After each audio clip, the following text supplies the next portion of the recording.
Գրականությունը դարերով ցկվող զրույց է։ Զրույցը կարող է լինել տարբեր դարաշրջանների հեղինակների միջև, կարող է լինել հեղինակի եւ իր ժամանակակիցների միջև։ Որ պատկերացնեք, օրինակ բերեմ 18-րդ դարի անգլիացի երկու հեղինակի Alexander Pope, Lady Mary Wortley Montagu։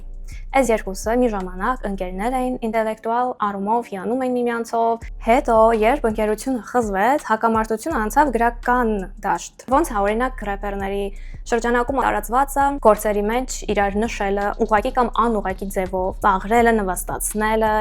չէ, այդ երաժշտական պատերազմները։